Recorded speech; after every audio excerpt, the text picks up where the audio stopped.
you can make mistakes. You don't have to get it all perfect. That's what's so great about this approach, is that as long as you're following the formula, as long as you stick to the blueprint, get the core concepts right, you're going to get a lot of the results. You're going to see your energy just boom, just go through the roof.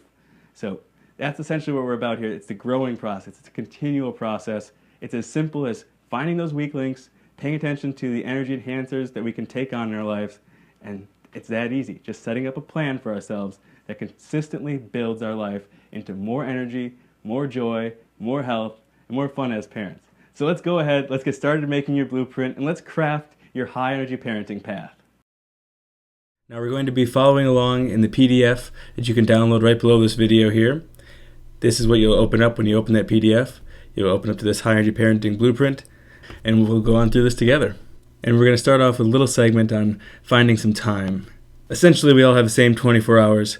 We can make of them what we will, and the reason it's important to keep this in mind is that there are some very productive people out there. There are likely ways that we can improve.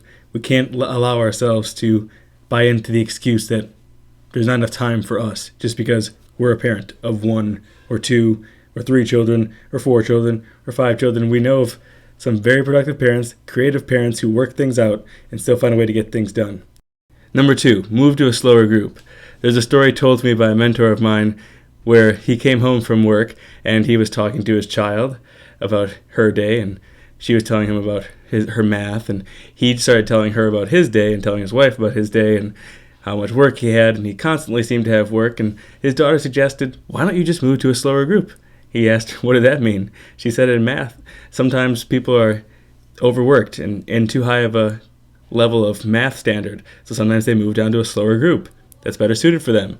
Sometimes we need to check ourselves and see if we can move down to a slower group, maybe take a little less on in our lives, find something that we can take off of our list of things we have to do. Number 3, empower your children. When we empower our children rather than doing for them, in the long run, this works out for our advantage. In the short term, yes, we're taking a little time extra to teach them and to show them and demonstrate, but after they have it for themselves, we don't have to do it for them again, and that saves us time. And allows them to feel good about it too, so it's a win-win. Number 4, hire out, delegate.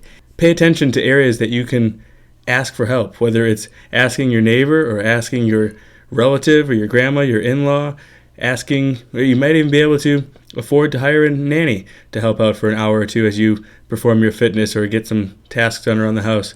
Or maybe you hire a maid to take care of the tasks you don't want to do, or a cook to take care of some of those tasks. Or maybe you set up an exchange between another parent and yourself where you take turns watching each other's children. Just be sure to pay attention to areas where you can ask for help or delegate out. Number 5, streamline and plan meals. This is definitely something parents ought to take heed of. Streamlining the meals and planning them. You have to eat, you have to feed the kids, you might as well have it planned out and organized in a way that saves you time and oftentimes saves you money as well. Number 6, prioritize from the start. Rather than trying to catch up in the day or complaining about what didn't happen at the end of the day or realizing it at the end of the day, focus on what needs to get done, what you want to get done at the beginning of the day. So prioritize from the start, and you'll find that you have the time if you make the time in the beginning. So now we're going to move on through a quick tour of each of the 33 elements with a little deeper dive on some of them like sleep and fitness and family. We started off with the center and the foundation of the high energy parenting strategy, and that was when we got very clear about what we want and why we want it, and that serves as the fuel to help us through the challenges we might face as we take on these energy enhancers and drop some of these energy drainers out of our lives. After we defined our target, we then assessed what are the biggest areas holding us back, and so pay attention to elements most critical to you as we go through this overview. These are also the areas where you're going to get the most reward from for your efforts as well, so pay attention to those. The first one on our list is fresh air.